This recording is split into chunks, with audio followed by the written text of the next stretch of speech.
নিঝুম চুপচাপ গিয়ে দাঁড়ালো সাথীর পাশে। সে নিজের চিন্তায় বিভোর, আশপাশের কিছুতেই মন নেই তার। সাথী হালকা ধাক্কা দিয়ে বলল, আপু এইটা কেমন হইব? সাথীর কথা কানে যেতেই চোখ রাঙিয়ে তাকালো নিঝুম। সাথী দাঁতে জিহ্বা কাটল। নিঝুম বলল, মা কি বলেছিল মনে নেই? ভুল হয়ে গেছে। এখন তাড়াতাড়ি পছন্দ কর, আবার তিথির জন্যও তো কিনতে হবে। প্রয়োজনীয় শপিং করে বের হলো নিঝুম আর সাথী। রাস্তা পার হওয়ার সময় সাথী একটু এগিয়ে গেল আর নিঝুম পেছনে অন্যমনস্ক হয়ে আসছিল। হঠাৎ কেউ পেছনে থেকে হাত ধরে টান দিয়ে একটু পেছনে নিয়ে যায় আর একটা প্রাইভেট কার নিঝুমকে ছুঁই ছুঁই হয়ে দ্রুত পাশ কাটিয়ে চলে যায়। চমকে উঠে নিঝুম, মাত্র 1 মিনিটের ব্যবধানে সে লাশ হয়ে রাস্তায় পড়ে থাকত। কে বাঁচালো সেটা দেখতে পেছনে ফিরে চমকে উঠল নিঝুম। অয়ন শক্ত করে তার হাত ধরে আছে আর তার মুখ রাগে রক্তিম বর্ণ ধারণ করেছে। নিঝুম অবাক হয়ে বলল, আপনি? মুহূর্তেই নয়না দৌড়ে অয়নের কাছে এলো। নিঝুমকে সে তখনও খেয়াল করেনি। হাঁপাতে হাঁপাতে বলল, কি হয়েছে অয়ন, এভাবে দৌড়ে এলে কেন? অয়ন নয়নার কথার উত্তর না দিয়ে নিঝুমের দুবাহু ধরে বলল, এভাবে কেউ রাস্তা পার হয়? রাস্তা পার হওয়ার আগে দুপাশে দেখে নিতে হয়, সেটুকু জ্ঞান নেই তোমার? 1 সেকেন্ড লেট করলে কি হতো ভাবতে পারছো তুমি? নয়না এবার দেখতে পেল নিঝুমকে। সে বিস্মিত চোখে তাকিয়ে আছে অয়নের দিকে। অয়নের কোনো কথার উত্তর না দিয়ে নিঝুম নিজের বাহু থেকে অয়নের হাত ছাড়িয়ে ঘুরে দাঁড়াল। অয়ন রেগে বলল, কথা বলছো না কেন তুমি? নিঝুম না দাঁড়িয়ে চলে গেল সেখান থেকে। অয়ন রাগে হাত মুষ্টিবদ্ধ করে ফেলল। নয়না ভেঙচি কেটে বলল, দেখলে কি বেয়াদব? তোমার কোনো কথার উত্তরই দিল না। অয়ন আর না দাঁড়িয়ে পার্কিংয়ের দিকে চলে গেল গাড়ি আনতে। নিঝুম আর সাথী পাশাপাশি বসে আছে রিকশায়। নিঝুমের বিস্ময় এখনো কাটছে না। সে যেটা দেখেছে সেটা কিছুতেই সত্যি হতে পারে না। যেখানে সব শেষ হয়ে গেছে সেখানে নতুন করে স্বপ্ন দেখা তার মানায় না। হঠাৎ সাথী বলল, আপু রানার বিষয়ে তো কিছুই করলা না। নিঝুম নিজের হুঁশে ফিরল এবার। সাথী কি বলেছে আবার জানতে চেয়ে উত্তরে রোবটের মতো বলল, আমরা এখান থেকে অনেক দূরে চলে যাব। রানা চাইলেও আর তোকে বা তিথিকে খুঁজে পাবে না। আর থানায় তোর সব তথ্য দিয়ে রানার নামে একটা জিডি করে রেখেছে বাবা, আর অফিসারকে ভালো করে বুঝিয়ে বলে গেছে ও চাইলেও আর কিছু করতে পারবে না। বাবার থেকে বেশি পাওয়ার ওই রানার নেই। নিঝুম সাথীকে পৌঁছে দিয়ে তিথিকে আদর করে অয়নদের বাসায় চলে গেল। এই বাড়িতে আজই তার শেষ রাত। বাড়ির বাইরে দাঁড়িয়ে ঝলমলে আলোয় চমকাতে থাকা বাড়িটাকে দুচোখ ভরে দেখল। এভাবেই তো সেজেছিল বাড়িটা নিঝুমের আগমনের দিন। অদ্ভুতভাবে তার বিদায় বেলায়ও বাড়িটা সেই রূপেই সেজেছে, শুরু সাজেনি নিঝুম। তার মনটার ভিতরে অন্ধকার বাসা বেঁধেছে। দীর্ঘ শ্বাস ছেড়ে চোখের পানি মুছে বাড়ির ভেতরে পা রাখল। প্রথমবার পা রেখেছিল এই বাড়িটাই সারা জীবন কাটানোর স্বপ্ন নিয়ে, আর আজ রাখছে রাত পোহালে চিরদিনের জন্য বিদায় নেওয়ার জন্য। খুশি দরজা খুলে দিল তার, দিয়ে তাকিয়ে মুচকি হাসল নিঝুম। খুশি মেয়েটা আজ অদ্ভুত দৃষ্টিতে তাকিয়ে আছে নিঝুমের দিকে। সে যেন পৃথিবীর অষ্টম আশ্চর্য কোনো জিনিস দেখে ফেলেছে। নিঝুম তাকে পাশ কাটিয়ে ভেতরে ঢুকে অহনাকে দেখতে পেল ড্রয়িং রুমের সোফায়। তার দিকে তাকিয়েও মুচকি হেসে বলল, মা আমি খুব ক্লান্ত। আমার রুমে যাচ্ছি, আমাকে আজ আর ডাকবেন না। মা খাইয়ে দিয়েছে, আজ আর খাবো না। অহনা তাচ্ছিল্যের হাসি দিয়ে বলল, ভালোবাসার মানুষের বিয়ের খাবার কি আর গলা দিয়ে নামবে?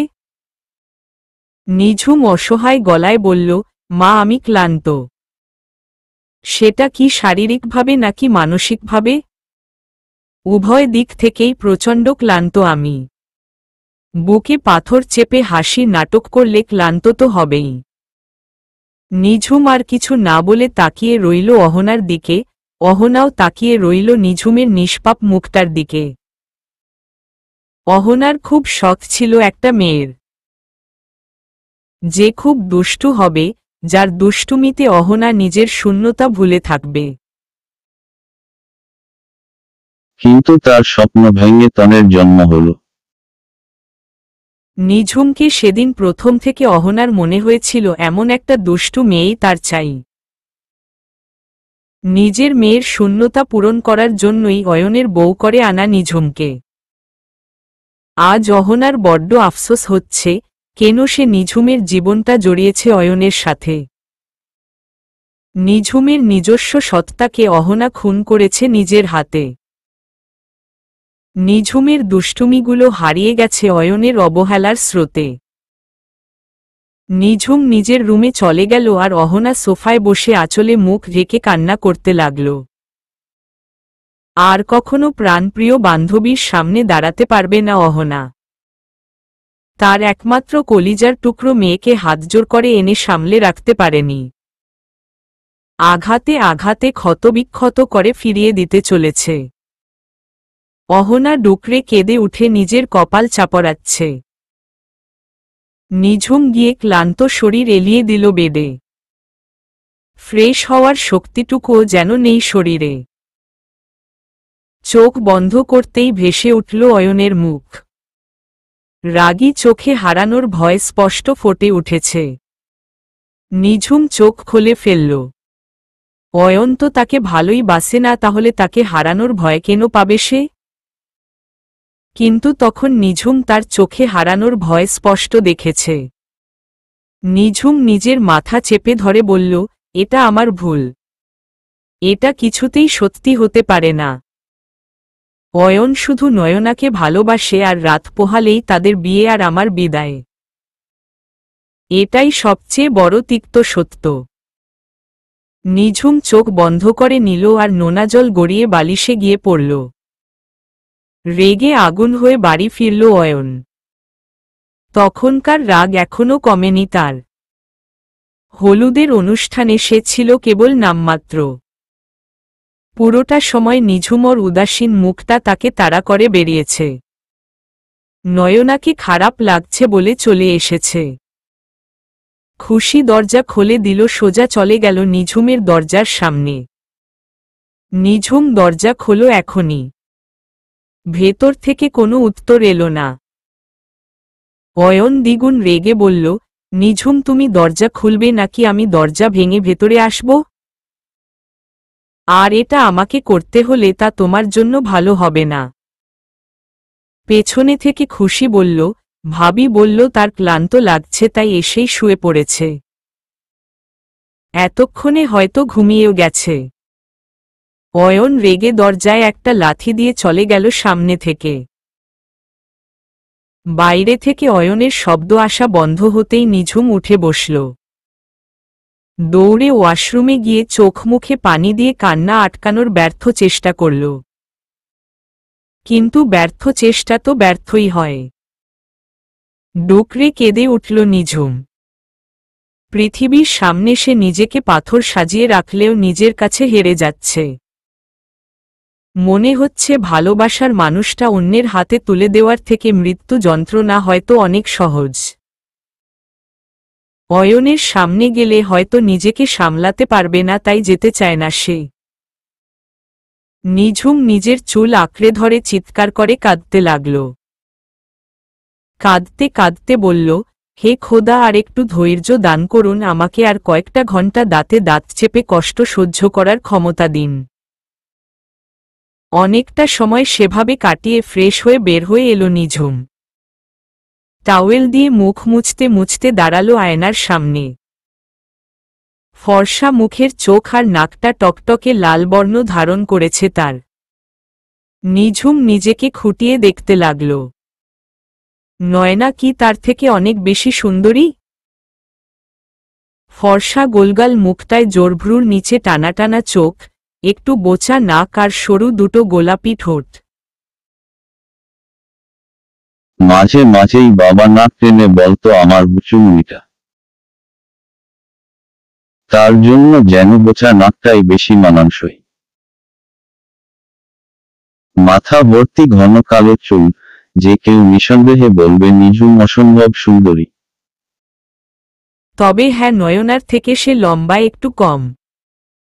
নিঝুম আবার নিজেই বলল, ভালোবাসা কি বাহ্যিক সৌন্দর্য দেখে হয়? টাওয়েল রেখে ড্রায়ার থেকে ঘুমের মেডিসিন বের করে দুটো খেয়ে নিল। আজ একটাই কাজ হবে না নিঝুমের, তাই দুটো খেয়ে বেডে গিয়ে শুয়ে পড়ল। 17 একটার পর একটা সিগারেট টেনে যাচ্ছে অয়ন। বিদেশে বড় হওয়ায় সিগারেট আর ড্রিঙ্কস খুব কমন বিষয় ছিল অয়নের কাছে। তবে বিয়ের পর ধীরে ধীরে এগুলো থেকে সরে আসতে বাধ্য হয়েছিল অয়ন। বাসায় সিগারেট রাখলে নিঝুম সিগারেটের ভেতরের সব ফেলে মরিচের গুঁড়ো ভরে রাখত। দুটান দিতেই কাশতে কাশতে অবস্থা খারাপ হয়ে যেত। অ্যালকোহলের সাথে করলার জুস, মরিচের গুঁড়ো আবার কখনো মূলা র জুস মিশিয়ে রাখত। এসবের জন্য বাসায় খাওয়া বাদ দিল ও বাইরে ঠিক খেত। ধীরে ধীরে বাইরেও খাওয়া কমিয়ে দিল আর একসময় পুরোপুরি বাদ। কিন্তু যেদিন থেকে নয়না ফিরেছে, অয়ন আবার সব খাওয়া শুরু করেছে আর বাধা দেওয়ার জন্য এখন নিঝুমও নেই। বাসায় ড্রিঙ্কস না থাকায় সারারাত সিগারেট টেনে কাটিয়ে দিল। তার চোখের সামনে বারবার ভেসে উঠছে একটা প্রাইভেট কার প্রচণ্ড গতিতে এগিয়ে আসছে নিঝুমের দিকে আর নিঝুম উদাসীন হয়ে রাস্তা পার হচ্ছে। নয়না ফোন দিয়ে বিরক্ত করছিল বলে ফোন অফ করে রেখেছে। সকালের আলো ফোটাতেই অয়ন গিয়ে হাজির হল নিঝুমের দরজার সামনে। নামাজ শেষে নিঝুম বাইরে বের হবে, এটা তার রোজকার রুটিন। কিন্তু অয়নকে অবাক করে আধ ঘন্টা পেরিয়ে গেলেও নিঝুম দরজা খুলল না। বাইরে সূর্য তার আধিপত্য বিস্তার করতে শুরু করে দিয়েছে। অয়ন দরজায় আঘাত করে বলল, নিঝুম দরজা খুলো। এবারও নিঝুমের কোনো সাড়া শব্দ নেই। অয়ন এবার জোরে জোরে আঘাত করতে লাগল দরজায়। প্রচণ্ড শব্দে ঘুম ভেঙে গেল নিঝুমের। মাথাটা খুব ভার মনে হচ্ছে নিজের কাছেই। অহনা নিচে এসে অয়নকে নিঝুমের দরজা ধাক্কাতে দেখে সেদিকে এগিয়ে গেল। অয়নের হাত ধরে নিজের দিকে ঘুরিয়ে সজোরে থাপ্পড় বসিয়ে দিল অয়নের গালে। অয়ন গালে হাত দিয়ে মায়ের দিকে অবিশ্বাসের চোখে তাকাল। নিঝুমের যা ঘুম ঘুম ভাবছিল বাইরের থাপ্পড়ের আওয়াজে কেটে গেল। দরজার দিকে এগিয়ে যেতে গিয়েও থেমে গেল। এদিকে অহনা রাগে থরথর করে কাঁপছে। অয়ন অবিশ্বাসের গলায় বলল, মা তুমি আমাকে মারলে? অহনা নিজের হাত শক্ত করে মুষ্টিবদ্ধ করে বলল, হ্যাঁ মারলাম। এই থাপ্পড়টা তোমাকে আরো অনেক আগে দিল, আমাকে আজ এই দিন দেখতে হতো না। কিন্তু মা আমি কি করেছি? সকালবেলা অভদ্রের মতো একটা মেয়েটা রুমের দরজা ধাক্কা দিয়ে বলছো কি করেছি? মা নিঝুম আমার স্ত্রী। অহনা মুখ কুঁচকে বলল, মাত্র কয়েক ঘন্টা পর তোমার বিয়ে আর এখন ওকে নিজের স্ত্রী বলতে লজ্জা করছে না তোমার? মেয়েটাকে এত কষ্ট দিয়ে শান্তি হয়নি তোমার? এখানে কেন এসেছ, কাটা গায়ে নুনের ছিটা দিতে? মা তুমি আমাকে ভুল বুঝছ। একদম চুপ, তোমার আর একটা কথাও আমি শুনতে চাই না। বিয়ে কোনো ছেলে খেলা নয়, বরং একটা পবিত্র সম্পর্ক। সেই সম্পর্ক তুমি প্রতিনিয়ত অবহেলা করছ। হোলাল রেখে হারামের পেছনে ছুটেছ। আমি তোমার মা হয়ে বলছি, যতটা অবহেলা নিঝুমকে করেছ তার থেকে 1000 গুণ ভালোবাসা নিয়ে নিঝুমকে পাগলের মতো খুঁজবে তুমি। চিৎকার করে কাঁদবে ওকে ফিরে পাওয়ার জন্য, কিন্তু পাবে না। আজ আমিও দেখব পৃথিবীতে পবিত্র ভালোবাসার, হালাল ভালোবাসার জোর বেশি নাকি অপবিত্র আর হারাম ভালোবাসা জোর বেশি। হালাল চাওয়ার জোর বেশি নাকি হারাম চাওয়ার জোর বেশি। হালাল সম্পর্কের জোর বেশি নাকি হারাম সম্পর্কের জোর বেশি। অয়ন অবাক হয়ে বলল, মা। অহনা মুখ ফিরিয়ে নিয়ে বলল, নিঝুমের রুমের আশপাশেও যেন তোমাকে আমি আর না দেখি। দেখলে আমার থেকে খারাপ কেউ হবে না, কথাটা মনে রেখো। অয়ন মাথা নিচু করে চলে গেল সেখান থেকে। অয়নের ৩০ বছরের জীবনে এই প্রথম অহনা তার গায়ে হাত তুলল। প্রথম সন্তান মায়ের কাছে একটু বেশি প্রিয় হয়। যদিও মায়ের কাছে সব সন্তানই সমান হয়, তবে প্রথম সন্তানের মাধ্যমেই সে প্রথম মা হওয়ার স্বাদ গ্রহণ করে, তাই প্রথম সন্তান হয় স্পেশাল। অয়নও তার ব্যতিক্রম নয়। নিঝুম দরজা খুলে অহনাকে জড়িয়ে ধরে বলল, এটা কি করলেন মা? আমি উনার সুখের কথা চিন্তা করে এত কিছু করলাম। আর আপনি মা হয়ে তাকে এমন কথা কেন বললেন? অহনা নিঝুমের মাথায় হাত রেখে বলল, মরীচিকার পেছনে ছুটে কেউ সুখী হয় না রে মা। ও মোহে অন্ধ হয়ে আছে, তাই বুঝতে পারছে না কোনটা সত্যি আর কোনটা মরীচিকা। নয়নার চোখে ওর জন্য সেই ভালোবাসা আমি কখনো দেখিনি যা তোর চোখে দেখেছি। আর অয়নের চোখেও নয়নার জন্য সেই অস্থিরতা আমি দেখিনি যেটা তোর জন্য দেখেছি। মানুষের মুখ মিথ্যা বললেও চোখ কখনো মিথ্যা বলে না রে নিঝুম। ছেলেটা একদিন সব বুঝতে পারবে, কিন্তু সেদিন হয়তো আর কিছুই করার থাকবে না। তুই রুমে যা, আমি খাবার নিয়ে আসছি তোর জন্য।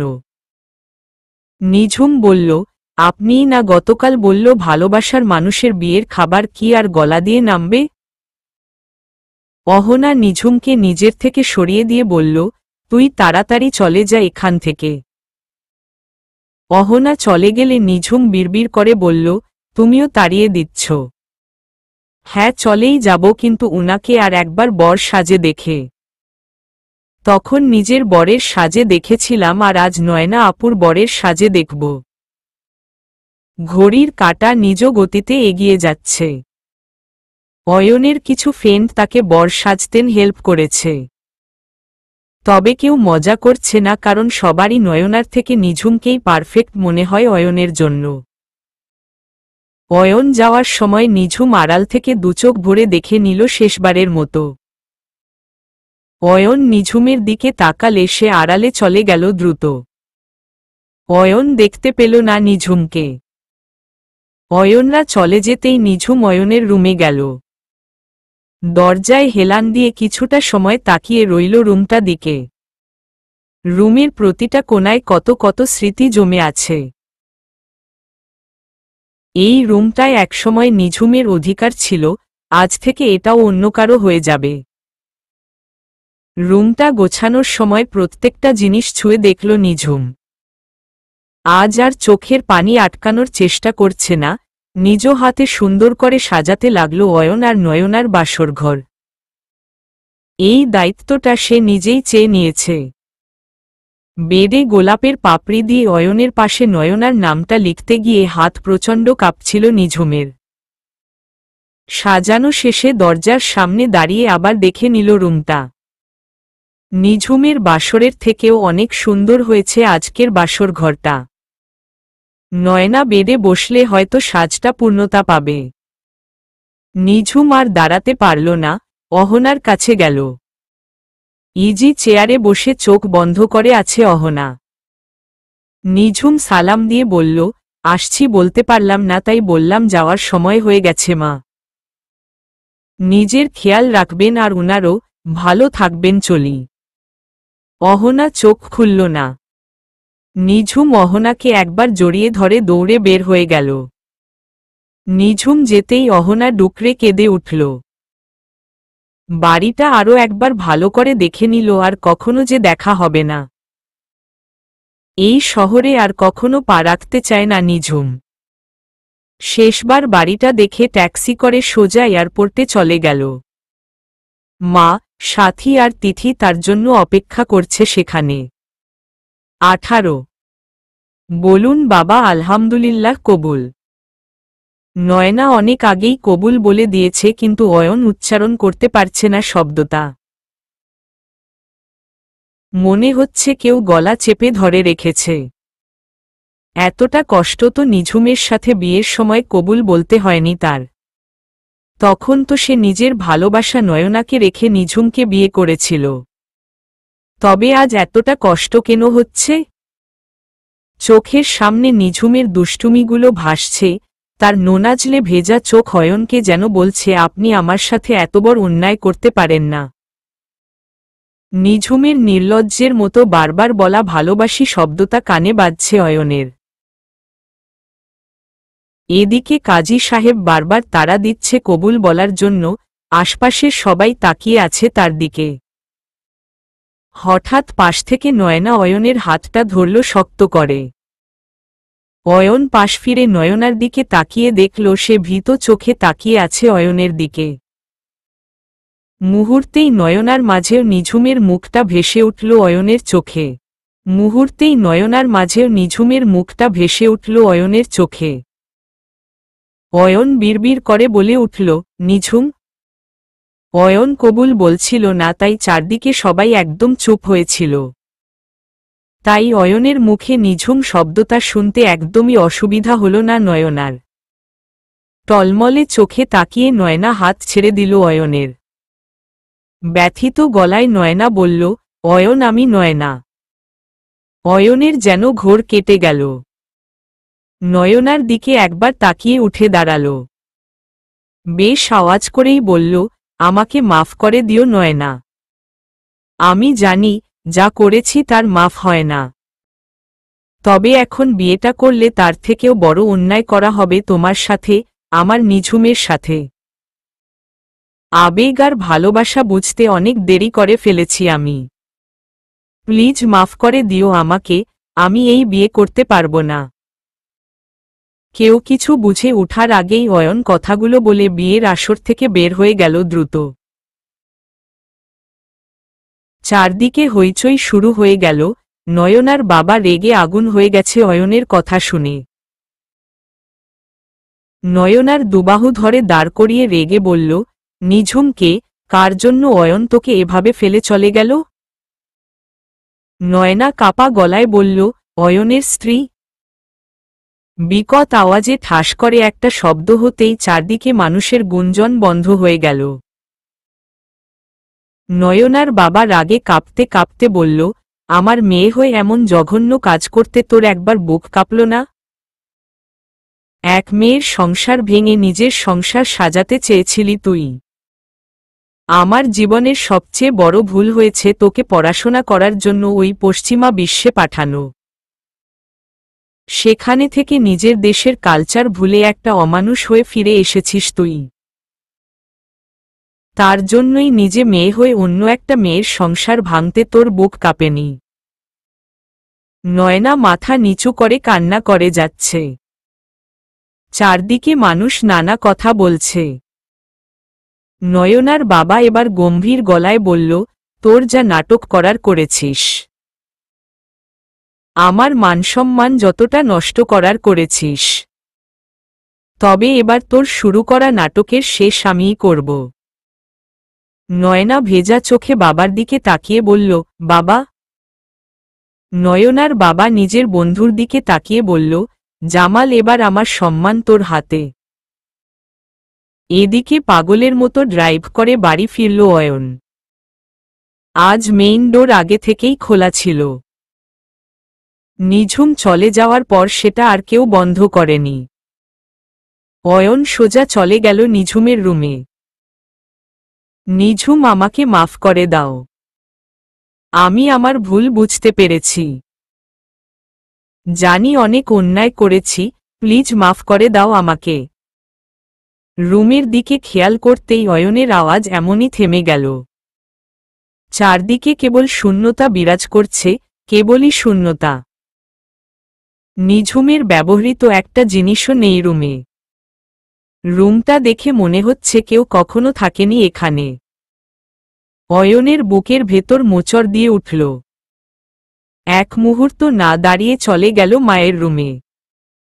অহনা তখনও সেই একইভাবে ইজি চেয়ারে বসে আছে। নিঝুম চলে গেছে প্রায় ঘন্টা 3 হবে। অহনা তখন থেকে ওভাবেই বসে আছে। চোখের পানি শুকিয়ে দাগ পড়ে গেছে গালে। অয়ন মায়ের কাছে গিয়ে ব্যস্ত গলায় বলল, মা নিঝুম কোথায়? অহনা চেয়ার দোলানো বন্ধ করে দিল। তবে চোখ খুলে ছেলের মুখ দেখার ইচ্ছে হল না। উত্তর না দিয়ে আবার চেয়ার দোলাতে লাগল। অয়ন আবার বলল, মা নিঝুম কোথায়? অহনা ভাঙা গলায় বলল, তোমাকে নিঝুমের ব্যাপারে মাথা ঘামাতে মানা করেছিলাম আমি। এত তাড়াতাড়ি বউ নিয়ে ফিরে এলে যে? মা আমি জানতে চেয়েছি নিঝুম কোথায়? কেন নতুন বউ বরণ করাবে নিঝুমকে দিয়ে? সেটা আমি বা নিঝুম কেউ করতে পারব না। নিজের বউ নিজেই বরণ করে ঘরে তোলো। অয়ন এবার রেগে বলল, আমি জানতে চেয়েছি নিঝুম কোথায়? অহনা চোখ খোলে ঠোঁটের উপর আঙ্গুল রেখে বলল, হুস সস, আমার সাথে একদম উঁচু গলায় কথা বলার সাহস করবে না অয়ন। কি জানতে চাইছ নিঝুম কোথায়? নিঝুম চলে গেছে তোমার জীবন থেকে, এই বাড়ি থেকে, হয়তো এই শহর থেকেও। অয়ন শেষের কথা না শুনেই দৌড়ে বের হয়ে গেল অহনার রুম থেকে। অহনা সেদিকে কিছুটা সময় তাকিয়ে থেকে আবার মাথা এলিয়ে বসল। রাত নেমে অনেক সময় পেরিয়ে গেছে। অয়ন ফুল স্পিডে গাড়ি চালিয়ে নিঝুমদের বাসার দিকে যাচ্ছে। আশপাশের বড় বড় ভবনের মাঝে দুতলা ছোট বাড়িটাই আজ আধার বাস করছে। অন্ধকারে ডুবে আছে বাড়িটা, কোথায়ও একটু আলোর ছোঁয়া নেই। নিঝুমের দাদার তৈরি এই বাড়ি, এখানকার পুরনো বাসিন্দা তারা। অয়নের গাড়ি দেখেই দারোয়ান গেট খুলে দিল।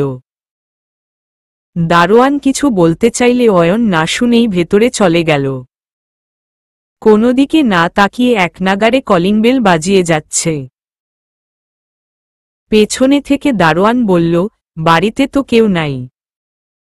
চমকে পেছনে ফিরে তাকালো অয়ন আর বিস্ফোরিত গলায় বলল, কেউ নেই মানে? 3 দিন আগে স্যার চলে গেছে। আজ ম্যাডাম গেছে নতুন আপা মনি আর তার মেয়েকে নিয়ে। অয়ন কাপা গলায় বলল, কোথায় গেছে? সেটা তো বলতে পারব না। স্যারের বদলি হইছে শুনছি, সেখানেই গেছে। নিঝুম কোথায়? বড় আপামনি তো গতকাল আসছিল, তবে আজ আসে নাই। আপা মনির কথা আমি বলতে পারব না। অয়ন ধপ করে বসে পড়ল দরজার সামনে আর চিৎকার করে বলল, কোথায় তুমি নিঝুম? দারোয়ান অয়নকে ধরে বলল, কি হইছে ভাইজান? অয়ন দারোয়ান মফিজকে জড়িয়ে ধরে বলল, আমি অনেক বড় ভুল করে ফেলেছি মফিজ ভাই। আমার নিঝুমকে কোথায় পাবো আমি এখন? 19 সিলেট, বাংলাদেশের সীমান্তবর্তী এক জেলা, সৌন্দর্যের অপার লীলাভূমি। দেশের অন্যতম এক পর্যটন এলাকা। সিলেটের পাশেই ভারতের মেঘালয় রাজ্য। টিলার উপর ছোট কিন্তু অসম্ভব সুন্দর একটা বাংলো। পুরো টিলা জুড়ে সবুজ চা বাগানের সমারোহ। সকালে শীত বেশ ভালোই লাগছে এখানে। ফজরের নামাজ পড়ে সবুজ চা বাগানের মাঝ দিয়ে একটা হলুদাভ চাদর গায়ে জড়িয়ে হাঁটছে নিঝুম। শিশির ভেজা ঘাসে খালি পা রাখতেই বারংবার গা শিরশির করে উঠছে আর সকালের সতেজ বাতাসে মনটা সতেজ হয়ে উঠেছে নিঝুমের। সারারাত চোখের পাতা এক করতে পারেনি নিঝুম।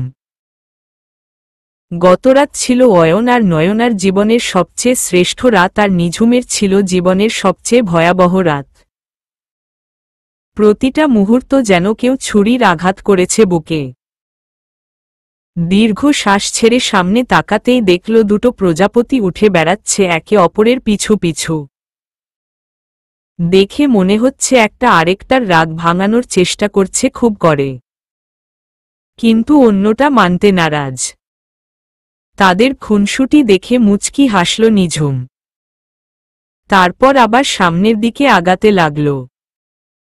বিড়বিড় করে বলল, আচ্ছা, আজ নিশ্চয়ই অয়ন খুব খুশি। তার জীবনের সবচেয়ে প্রিয় জিনিস পেয়ে গেছে সে। ঘুম ভাঙতেই ভালোবাসার মানুষের মিষ্টি মুখ দেখতে পাবে। আমার বিরক্তিকর মুখটা আর কোনোদিন দেখতে হবে না তাকে। আচ্ছা, অয়ন কি আমাকে একবারও খোঁজেনি?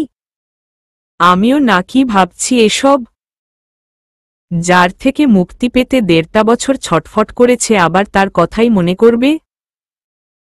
কিন্তু মা, সে তো আমার কথা নিশ্চয়ই চিন্তা করছে।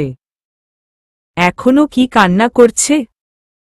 অহনার কথা চিন্তা করতেই চোখ ভরে উঠল নিঝুমের। অন্যের মেয়েকেও কেউ নিজের মেয়ের মতো ভালোবাসতে পারে, শাশুড়ি ও মায়ের জায়গা নিতে পারে, সেটা অহনাকে না দেখলে বুঝতে পারত না। আপু। সাথীর ডাক শুনে নিঝুম ঘুরে তাকাল। সাথীকে দেখে কেউ বুঝতেই পারবে না মেয়েটা মাত্র কয়েকটা দিন আগেই ফুল বিক্রেতা ছিল। গায়ে দামি পোশাক আর কয়েকদিনের আদর যত্নে চেহারায় অনেকটা লাবণ্য ফুটে উঠেছে। নিঝুম ভ্রু কুঁচকে বলল, তুই এখানে কি করছিস? মা তোমাকে ডাকতে বলল। এত ঠান্ডায় বাইরে আসবি না, তিথির ঠান্ডা লেগে যাবে। সাথী মাথা নাড়িয়ে বলল, আচ্ছা, এখন চলো। একটু নীরব থেকে আবার বলল, আপু জানো, কোনোদিন ভাবি নাই ঢাকা শহরের বাইরে আসুম। ওই বস্তি আর শহরের মানুষের সকাল সন্ধ্যা ছুটে চলার বাইরে আরও একটা দুনিয়া আছে জানা ছিল না আমার। এখানে কত সুন্দর সবুজ আর সবুজ। সাথীর কথা শুনে মুচকি হাসল নিঝুম। ধীরে ধীরে বাংলোর দিকে এগিয়ে গেল। বারান্দায় বসে চায়ের চাপ হাতে খবরের কাগজ পড়ছিল নিয়াজ চৌধুরী। মেয়েকে দেখে নিয়াজ চৌধুরী বললেন, বাংলো কেমন লাগলো নিঝুম মামনি? নিঝুম বাবার পাশে বসে বলল, অনেক সুন্দর জায়গা। এটা অফিসের কাছে, তাই এটা নিলাম। তবে তোমার ভার্সিটি একটু দূরে হয়ে গেছে এখান থেকে। সমস্যা নেই, আমার অসুবিধা হবে না। নিয়াজ চৌধুরী দীর্ঘশ্বাস ছেড়ে বলল, অতীত ভুলে নতুন করে বাঁচার চেষ্টা করো মা। কোনো কিছুর জন্য জীবন থেমে থাকে না। নিঝুম কিছু না বলে চুপচাপ বসে রইল। নিয়াজ মেয়ের মাথায় হাত বুলিয়ে দিল।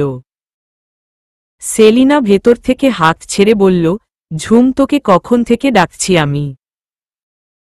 হ্যাঁ মা, আসছি আমি। নিয়াজ মেয়ের যাওয়ার দিকে তাকিয়ে দীর্ঘশ্বাস ছেড়ে আবার পত্রিকা পড়ায় মনোযোগ দিল।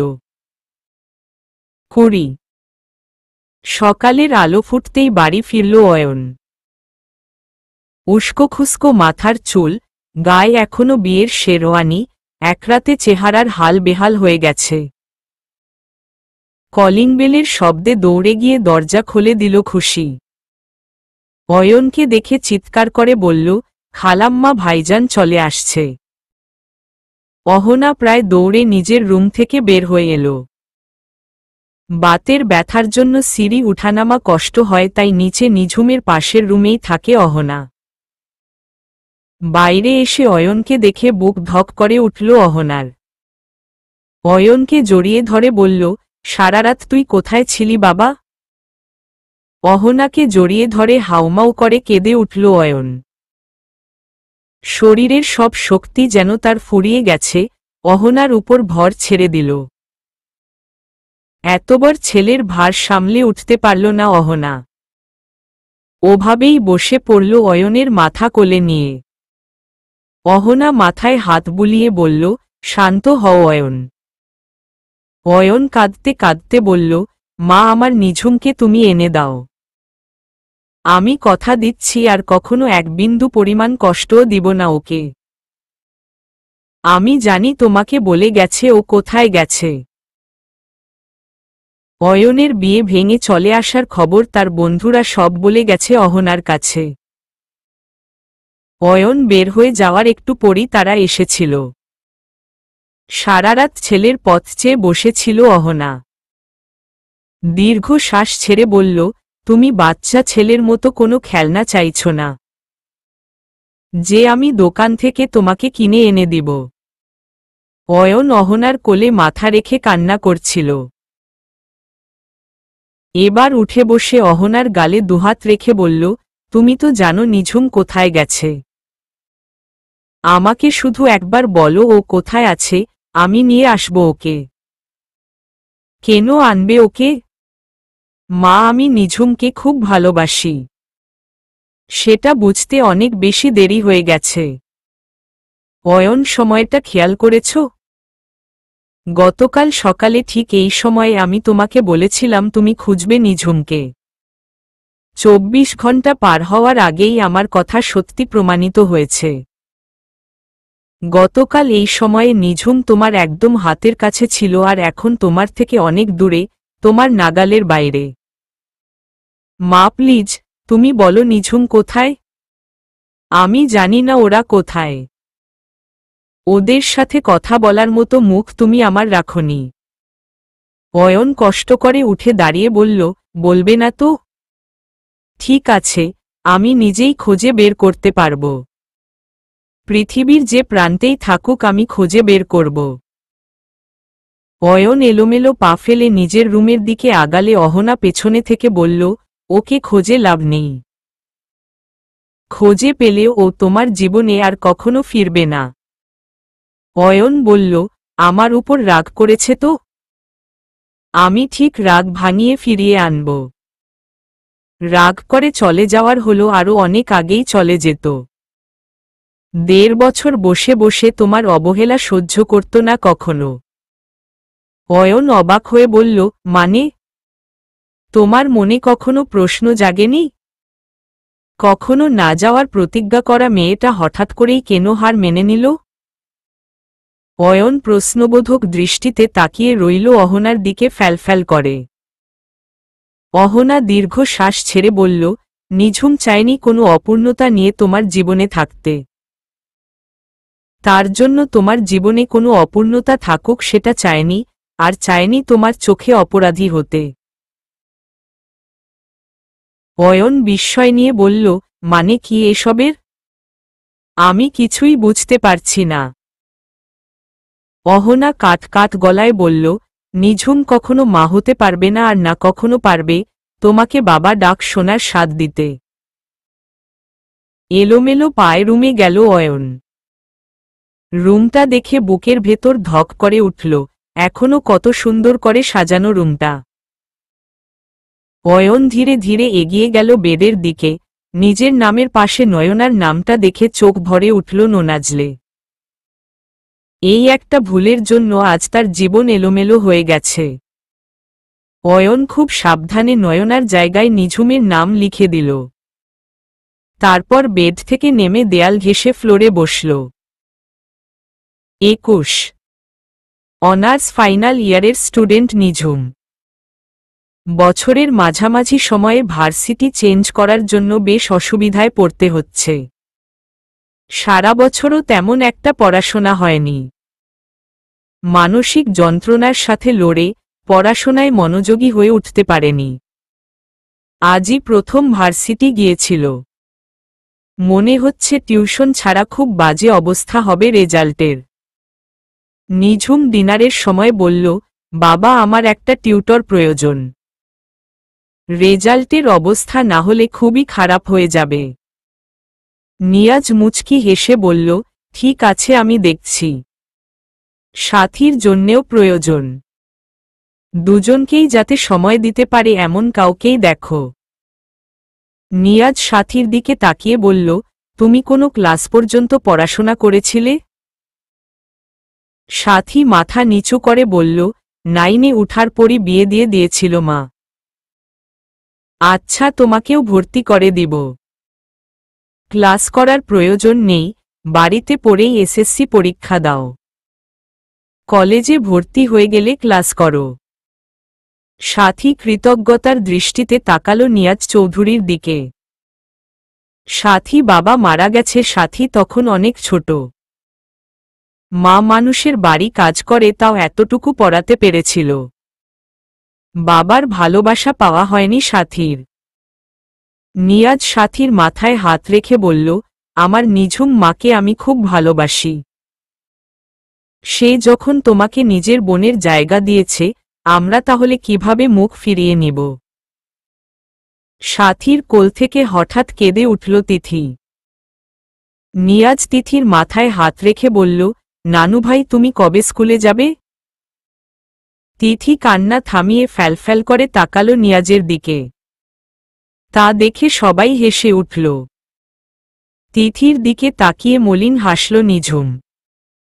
সেটা সবার চোখে না পড়লেও সাথীর চোখে ঠিক পড়ল।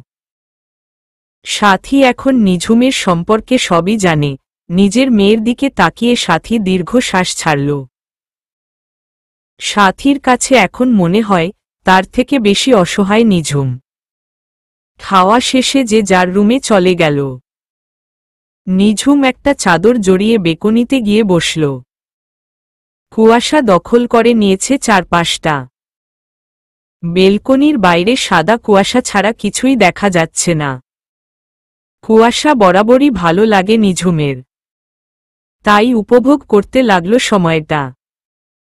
স্মৃতির পাতায় উজ্জ্বল হয়ে উঠল আবছা কুয়াশায় অয়নের সাথে কাটানো মধুর স্মৃতি। অয়নদের বাড়ির পেছনে একটা জলপাই গাছে আছে। ফজরের নামাজ পড়ে কুয়াশা ঘেরা সকালে জলপাই কুড়াতে খুব ভালো লাগত নিঝুমের। একদিন মনে হলো অয়নকে নিয়ে যাওয়া যাক। যেমন ভাবা তেমন কাজ। ডিসেম্বরের মাঝামাঝি, কনকনে শীত তখন। ফরজের নামাজ পড়ে ট্রেডমিলে দৌড়াচ্ছিল অয়ন। নিঝুম নিঃশব্দে তার পিছনে গিয়ে দাঁড়াল। মিনমিনে গলায় বলল, শুনুন না। হঠাৎ করে কথা বলায় অয়ন একটু চমকে উঠল। পা পিছলে যেতে নিলে নিজেকে সামলে নেয়। রাগী গলায় বলল, এখনই তো পড়ছিলাম তোমার জন্য। যাহ বাবা, আমি আবার কি করলাম? এভাবে ভূতের মতো পেছনে এসে দাঁড়িয়ে আছো কেন? কোথায় ভূতের মতো দাঁড়ালাম? আচ্ছা বাদ দিন, একটা কথা বলার ছিল।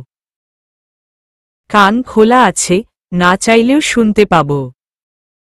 নিঝুম মুখ ভেঙচি কাটল অয়নের কথা শুনে। কারণ অয়ন সবসময় এভাবে তেড়াভাবে কথা বলে তার সাথে।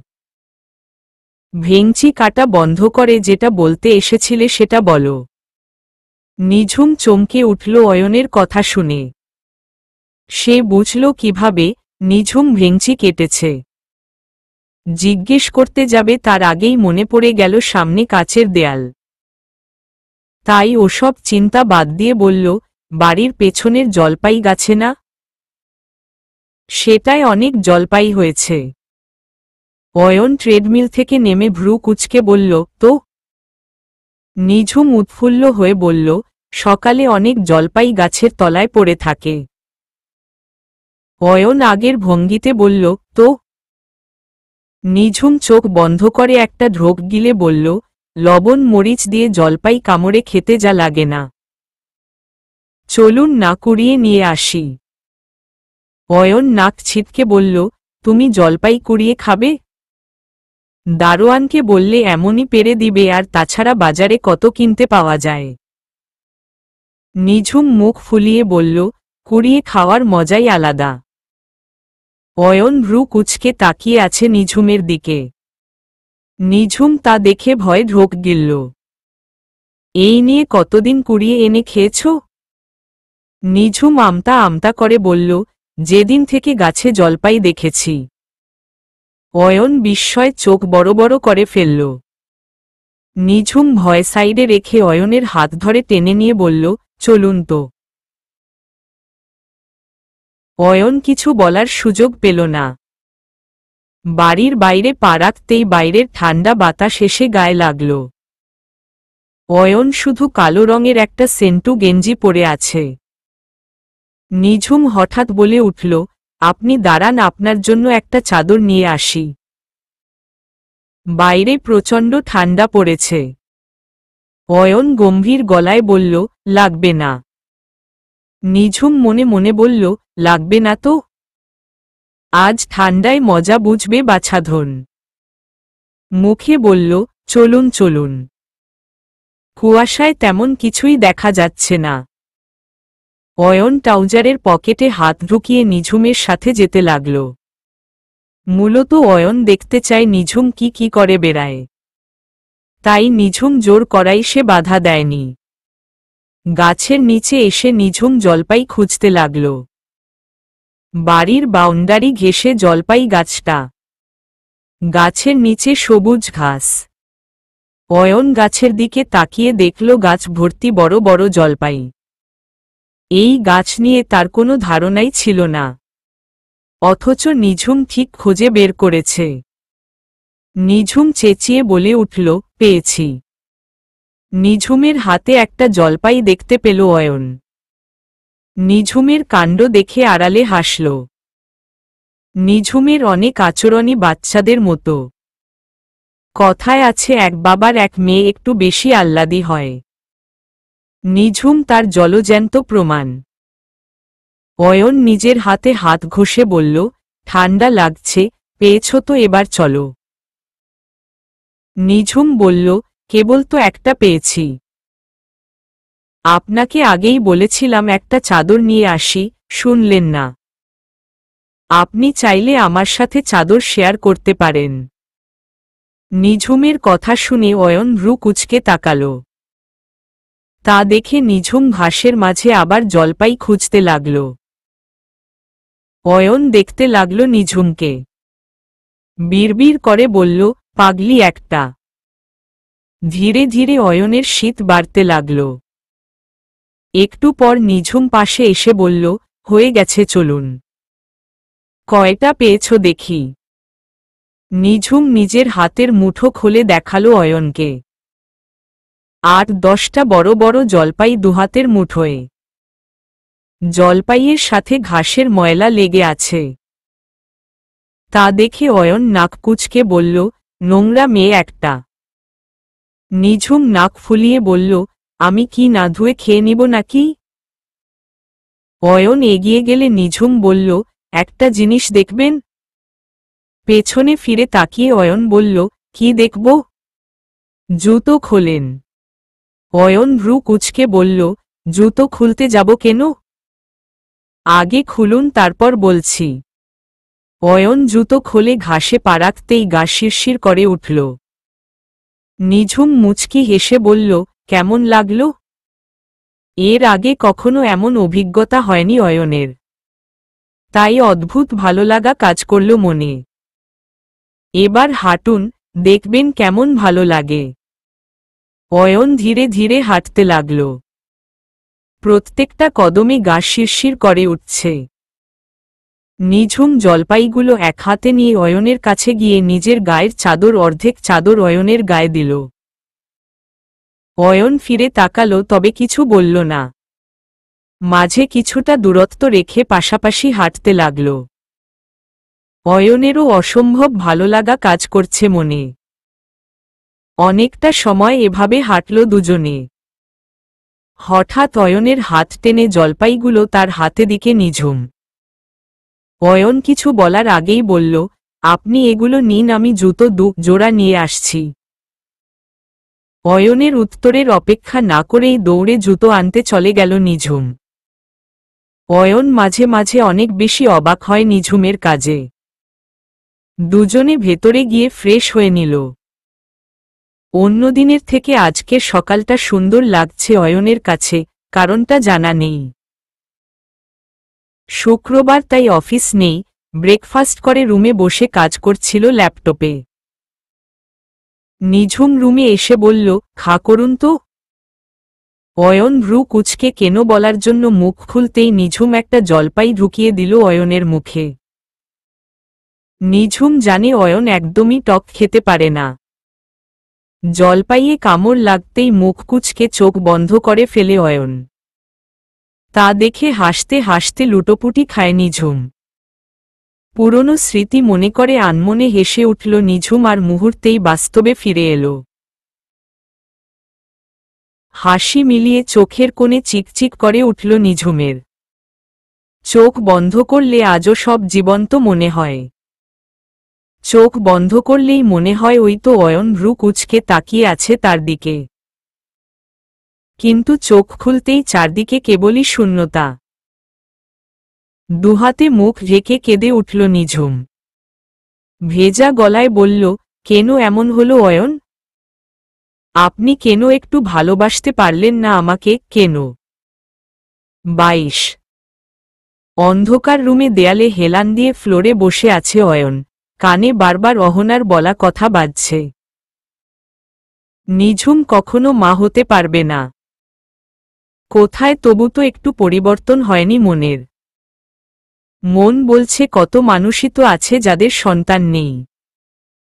একে অপরের হাত ধরে সারা জীবন পাশাপাশি থাকতে পারলেই খুশি অয়ন। না, এভাবে বসে থাকলে হবে না, নিঝুমকে খুঁজতে হবে। উঠে দাঁড়ালো অয়ন। গতকাল থেকে কিছুই পেটে পড়েনি, উঠে দাঁড়াতেই মাথা ঘুরে গেল। শারীরিক দুর্বলতা আর মানসিক যন্ত্রণার কাছে হার মেনে সেন্সলেস হয়ে ফ্লোরে লুটিয়ে পড়ল সে। মাথায় আঘাত পেল বেডের কর্নারে লেগে। একটু একটু করে সাদা ফ্লোর লাল হতে লাগল তার রক্তে। কেউ না দেখলে বিপদ হতে সময় লাগবে না খুব একটা। পিটপিটিয়ে চোখ খুলে তাকালো অয়ন। সব ঝাপসা লাগছে তাই চোখ বন্ধ করে আবার খুলল। ধীরে ধীরে এবার সব পরিষ্কার হয়ে এলো। আশপাশে তাকিয়ে বুঝতে পারল সে হসপিটালে আছে। মাথা ব্যথা করে উঠলে হাত দিয়ে বুঝল ব্যান্ডেজ করা। গোত্রাতের সব মনে পড়ে গেল ধীরে ধীরে। হাত ভারী মনে হলে তাকিয়ে দেখে কেউ হাত ধরে ঘুমিয়ে আছে। অয়ন অবাক কণ্ঠে বলল, তয়ন? হালকা আওয়াজেই ঘুম ভেঙে গেল তয়নের। অয়নকে তাকিয়ে থাকতে দেখে ব্যস্ত গলায় বলল, এখন কেমন লাগছে ভাইয়া? অয়ন আগের মতোই অবাক কণ্ঠে বলল, তুই এখানে? গোত্রাতেই এসেছি, ভেবেছিলাম তোকে, মাকে আর ভাবিকে সারপ্রাইজ দিব। কিন্তু এসে আমি নিজেই সারপ্রাইজ হয়ে গেলাম। মায়ের কাছে সব শুনে তোর রুমে গিয়ে দেখি সেন্সলেস হয়ে ফ্লোরে পড়ে আছিস। আশপাশটা রক্তে ভেসে যাচ্ছে। তাড়াতাড়ি হসপিটালে আনা হয়েছে বলে বড় বিপদের হাত থেকে বেঁচে গেছিস। অয়ন ছোট করে বলল, ওহ। তয়ন বলল, তুই এমন একটা ভুল কিভাবে করলি ভাইয়া? আবেগে অন্ধ হয়ে গিয়েছিলাম। তোকে আমি আগেই বলেছিলাম নয়নাকে তুই কখনো ভালোবাসিসনি। হ্যাঁ, নয়নার পার্সোনালিটি তোর ভালো লাগতো, ব্যাস এটুকুই। মানুষ যাকে ভালোবাসে তাকে কখনো অন্যের পাশে সহ্য করতে পারে না। আর সেখানে নয়না সারাদিন ছেলে ফ্রেন্ডদের সাথে ঘুরে বেড়াত। তোর কোনো হেলদোল ছিল না তা নিয়ে। অয়ন কিছু না বলে চুপ করে রইল। তয়ন বুঝতে পারল অয়নের মনের অবস্থা। তাই কথা ঘুরিয়ে বলল, বাদ দে সেসব। এখন কেমন লাগছে সেটা বল। অয়ন বলল, ভালো। তয়ন দীর্ঘ শ্বাস ছাড়ল অয়নের মুখের দিকে তাকিয়ে। মাত্র 3 দিনে কি হাল হয়েছে অয়নের। মা কোথায় তো নয়? মাকে অসুস্থ লাগছিল দেখতে, তাই বাসায় পাঠিয়ে দিয়েছি। আর ডক্টর বলেছে সকালেই তোকে ডিসচার্জ করে দিবে, আঘাত খুব একটা গভীর না। সকাল হবে কখন? এখানে ভালো লাগছে না। একটু আগেই ফজরের আজান হয়েছে। সকাল হতে দেরি নেই খুব একটা। অয়ন ক্লান্ত ভঙ্গিতে চোখ বন্ধ করে নিল আবার। তয়ন উঠে ওয়াশরুমে চলে গেল ফ্রেশ হতে। সকালে ডক্টর ডিসচার্জ করে দিল অয়নকে। বাড়ি গিয়ে অয়ন শাওয়ার নিয়ে নিল। 2 দিন হয়ে গেছে শাওয়ার নেওয়া হয় না, খাবার খাওয়া হয় না। মাত্র কয়েক ঘন্টায় অয়নের জীবন পুরো পাল্টে গেছে। এভাবে চলতে থাকলে অয়ন আদৌ বাঁচবে কিনা কে জানে। শাওয়ার নিয়ে বের হতেই দেখে তয়ন বসে আছে তার বেডে। অয়নকে দেখে প্রায় চেঁচিয়ে বলল, তুই শাওয়ার নিয়েছিস কেন ভাইয়া? 2 দিন ধরে শাওয়ার নেওয়া হয় না। নিজের গায়ের গন্ধে নিজেরই বমি পাচ্ছে। অয়নের কথা শুনে মুখ টিপে হাসল তয়ন। অয়ন বরাবরই একটু খুঁতখুঁতে স্বভাবের মানুষ। অয়ন ভ্রু কুঁচকে বলল, হাসছিস কেন তুই? তয়ন শব্দ করে হেসে উঠে বলল, তোর মতো খুঁতখুঁতে মানুষ 2 দিন পর গোসল করল। সত্যি ভাবা যায় এটা, তুই বল? তোর সাথে মজা করার মতো ইচ্ছে আমার একটুও নেই। এখানে কেন এসেছিস সেটা বল। মা ব্রেকফাস্ট করতে ডাকছে। আমি খাবো না, তুই যা। আমাকে এখন বের হতে হবে। আজ না খেলে 3 দিন হবে তোর পেটে কিছু পড়েনি। সারারাত স্যালাইন চলেছে তাই এখনো দাঁড়িয়ে থাকতে পারছিস। তবে আবার মাটিতে লুটিয়ে পড়তে খুব একটা সময় লাগবে না। অয়ন কিছু না বলে মাথার ব্যান্ডেজ চেঞ্জ করতে গেলে তয়ন এগিয়ে গেল। দে, আমি করে দিচ্ছি। ব্যান্ডেজ চেঞ্জ করে ব্রেকফাস্ট করতে চলে গেল দুজনে। অয়ন কোনোমতে একটু খেয়ে উঠে গেলে অহনা বলল, কোথায় যাচ্ছ? নিঝুমকে খুঁজতে। তোমার শরীর ঠিক নেই এখন। রুমে গিয়ে রেস্ট নাও, কোথাও যেতে হবে না। আমি ঠিক আছি। অহনা এবার রেগে বলল, তোমার কি মনে হয় এমন উদ্ভ্রান্তের মতো খুঁজলে ওকে তুমি পেয়ে যাবে? অয়ন রেগে বলল, তাহলে কি করব আমি? তুমি জানা সত্ত্বেও বলছো না ও কোথায় আছে।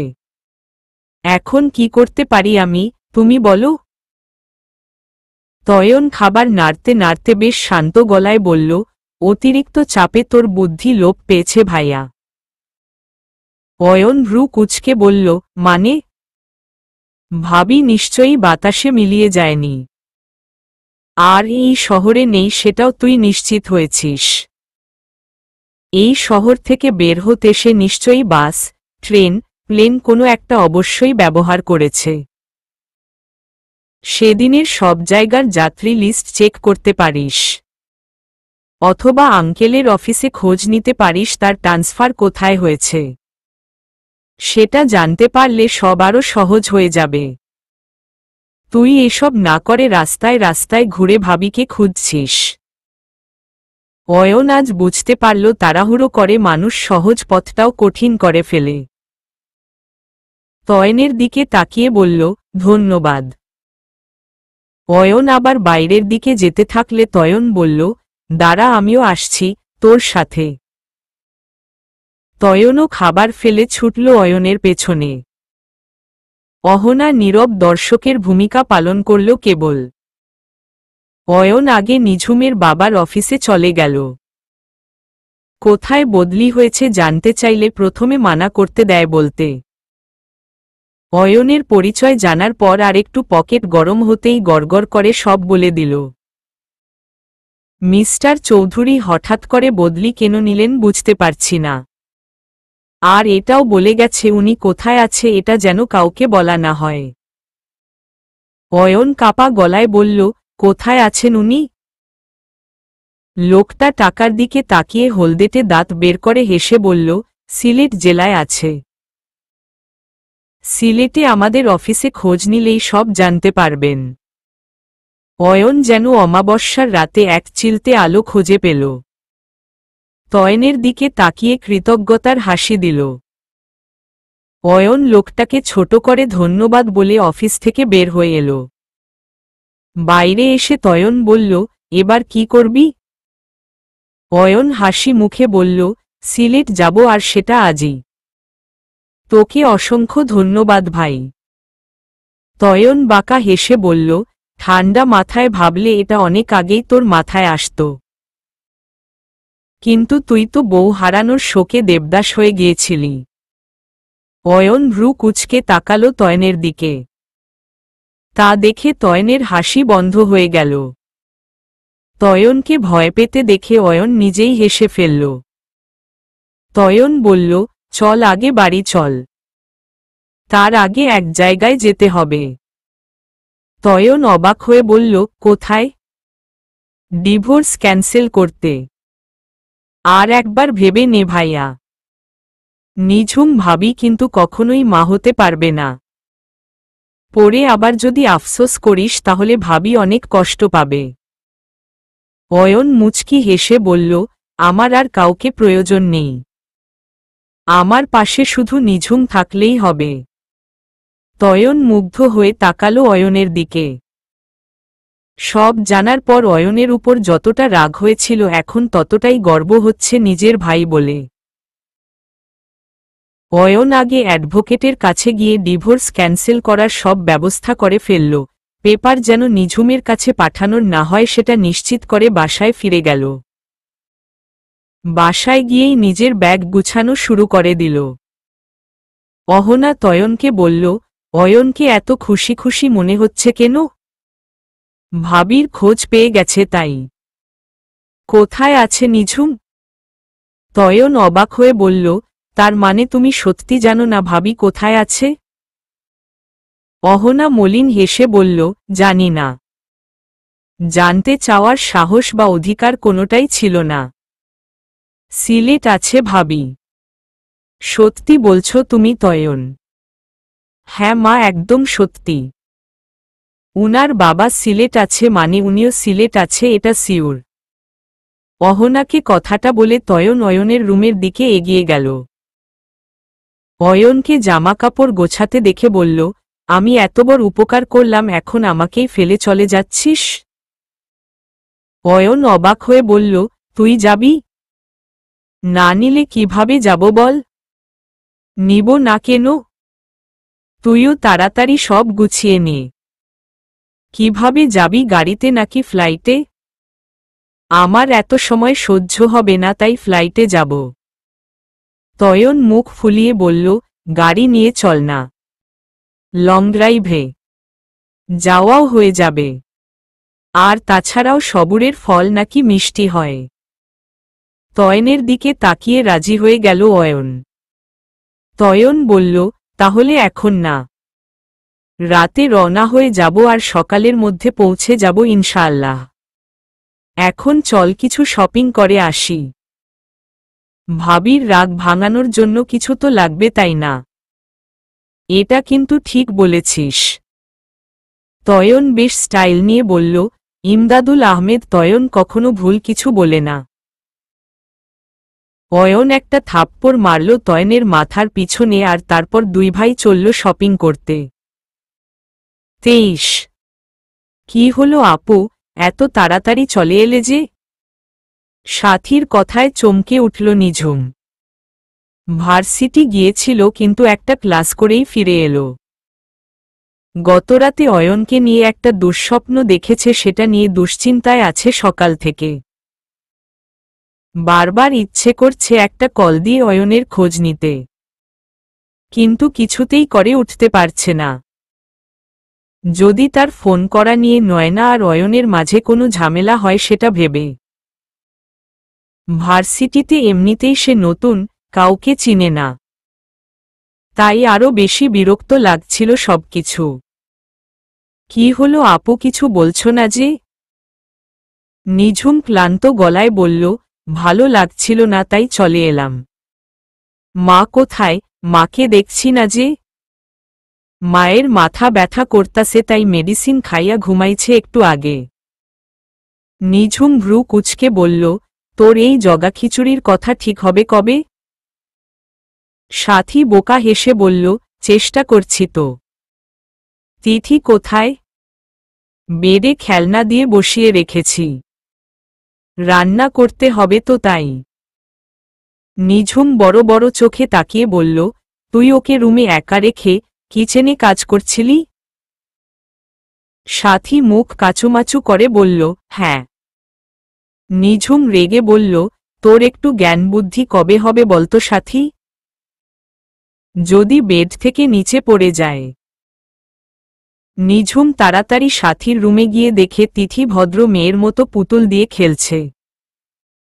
নিঝুম তাকে কোলে তুলে কপালে চুমু খেল, বুকে জড়িয়ে নিল শক্ত করে। দরজায় দাঁড়িয়ে সাথী সবটা দেখে বিড়বিড় করে বলল, আমার থেকে তুমি হয়তো ভালো মা হতে পারবে। আমার যদি বেঁচে থাকার একটা সম্বল থাকত তাহলে ওকে তুলে দিল তোমার হাতে। নিঝুম তিথিকে নিয়ে বেকনিতে চলে গেল আর সাথী দীর্ঘ শ্বাস ছেড়ে আবার কিচেনের দিকে গেল। তিথিকে কোলে নিয়ে নিঝুমের অস্থিরতা যেন অনেকটাই কমে গেল। আজকাল তিথিকে বুকে নিলে খালি বুকটা ভরা ভরা মনে হয়। মাঝে মাঝে ইচ্ছে করে সাথীর কাছে তিথিকে চেয়ে নিতে, কিন্তু সাহস হয়ে ওঠে না কখনো। চলবে।